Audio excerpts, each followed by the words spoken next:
Oke.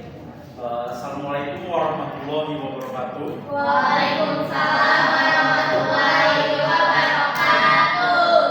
Oke, di sini saya akan mempresentasikan laporan praktikum jaringan fiber optik FTTH, yaitu penyambungan kabel fiber optik, spacing, pengukuran redaman, dan konfigurasi ONT ZTE. Nah, di sini pertama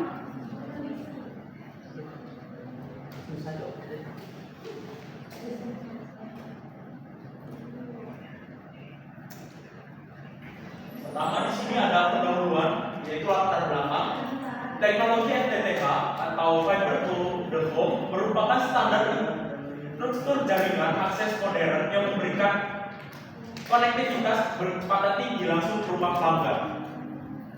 Lalu tujuan dari praktikum ini adalah memberikan pemahaman teknis instalasi fisik mulai dari penyambungan fiber, pengukuran kualitas sinyal, hingga konfigurasi perangkat akhir. Nah, di sini ada tujuan spesifiknya. Yang pertama yaitu penyambungan kabel, melakukan penyambungan kabel fiber optik menggunakan fusion splicer. Lalu ada pengukuran redaman, mengukur redaman sinyal menggunakan optical power meter (OPM). Lalu ada konfigurasi ONT, mengkonfigurasi ONT ZTE F460 untuk layanan internet dan migas.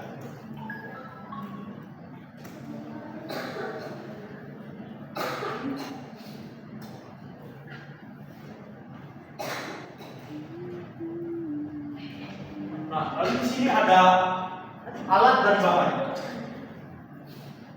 Nah, peralatan yang digunakan dalam praktikum instalasi jaringan FTTH mencakup berbagai instrumen presisi untuk membangun pengukuran dan konfigurasi.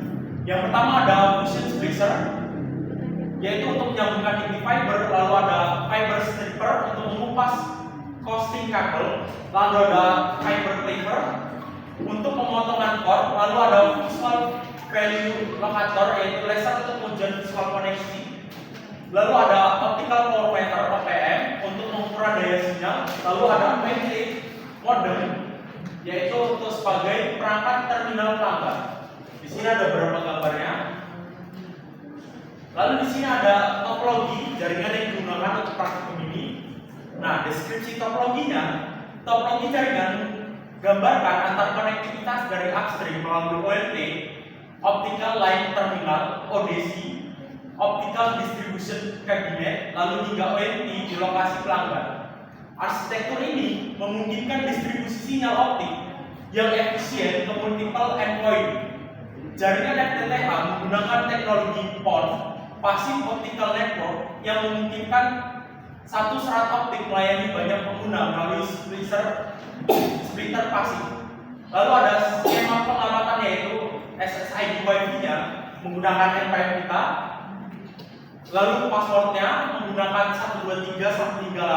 Lalu IP LAN-nya 192.168 menggunakan NPM. Di sini saya menggunakan NPM saya 25. IP-nya 192.168.25.1. Lalu selanjutnya di sini ada langkah kerja. Yang pertama kita akan mempersiapkan kabel dulu, mempersiapkan kabel fiber optik agar rapi dan bersih dari kontaminan. Lalu pemasangan protektor sleeve, memasukkan protektor sleeve sebelum proses stripping dimulai. Lalu ada pengupasan kabel, mengupas jaket dan costing menggunakan fiber stripper. Lalu memotong core menggunakan fiber cleaver agar permukaan rata sempurna. Lalu ada proses spacing, yaitu penyambungan otomatis menggunakan fusion stripper. Lalu ada pemanasan sleeve, pemanasan protection sleeve menggunakan heater untuk proteksi sambungan.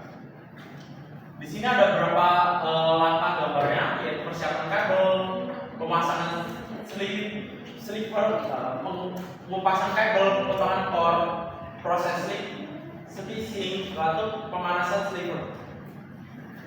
Lalu di sini ada hasil pengujian pengukuran.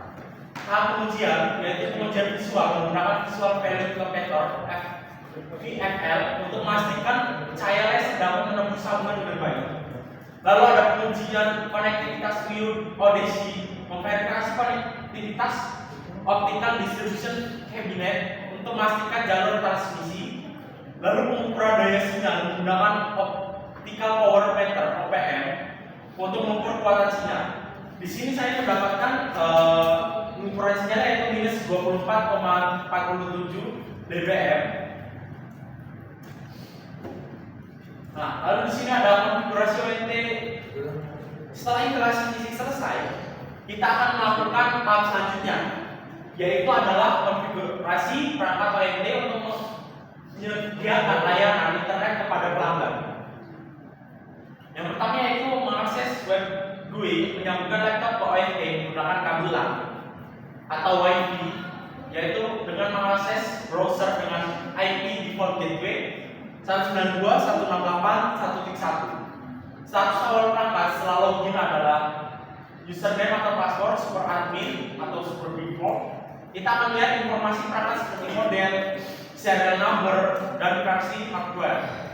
Lalu kita mengkonfigurasi WAN, masuk ke menu network, lalu ke WAN, buat konektivitas baru menggunakan metode PPOE, masukkan username dan password akun internet sesuai skenario yaitu mahasiswa.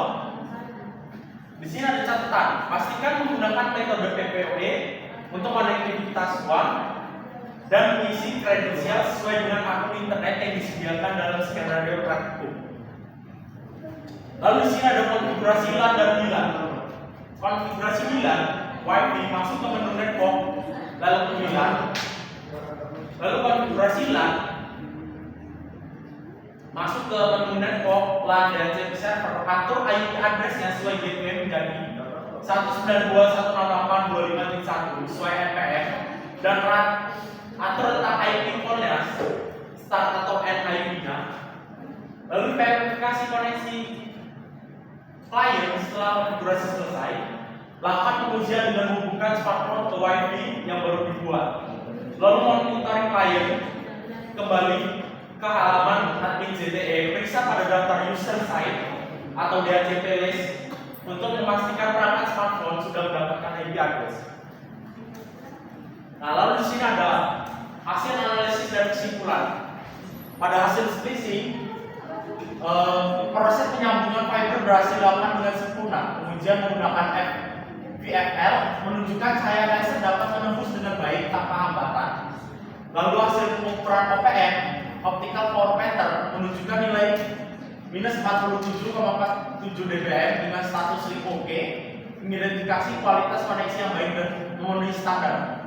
Lalu ada hasil konfigurasi, smartphone berhasil terhubung ke jaringan Wi-Fi dan memperoleh IP address dari DHCP server secara otomatis, membuktikan konfigurasi ONT berfungsi dengan baik. Kesimpulan, praktikum instalasi jaringan fiber optik FTTH telah berhasil dilaksanakan secara menyeluruh, mencakup seluruh tahap dari lapisan fisik, skala layar hingga konfigurasi jaringan network layer, proses splicing, pengukuran redaman dan konfigurasi ONT telah dilakukan sesuai prosedur standar industri telekomunikasi. Praktikum ini memberikan pemahaman kooperatif terhadap implementasi teknologi FTTH dalam menyediakan layanan broadband berkecepatan tinggi pada pelanggan. Selanjutnya, apakah ada yang ingin bertanya?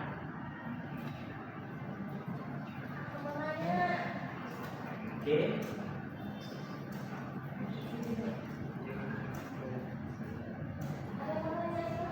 Yuk. Jika nilai yang didapat yang dihasilkan adalah 30 dBm,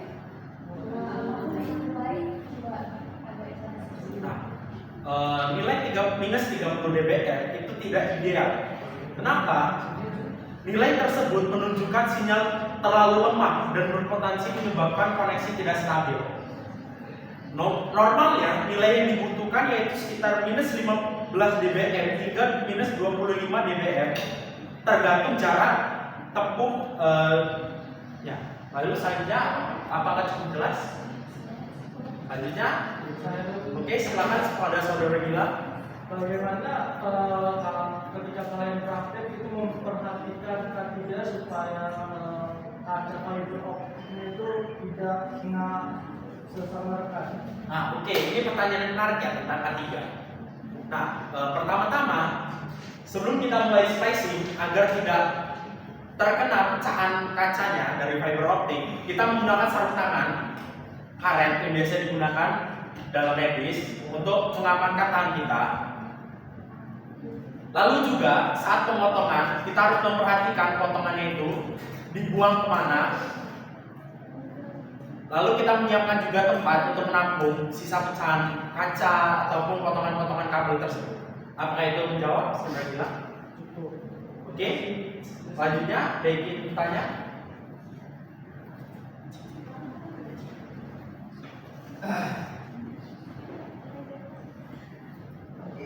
Oke, pada saudara Arci.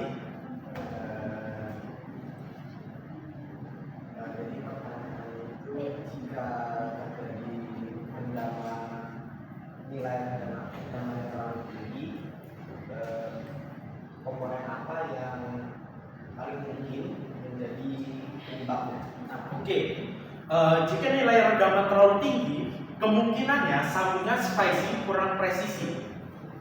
Core tidak bersih, FPL menunjukkan kebocoran cahaya di tengah-tengah kabel, atau ada banding radius yang terlalu kecil. Seperti itu, saudara Haji. Apakah menjawab? Oke, sekian saja sesi tanya jawab. Saya akhiri. Wassalamualaikum warahmatullahi wabarakatuh. Waalaikumsalam.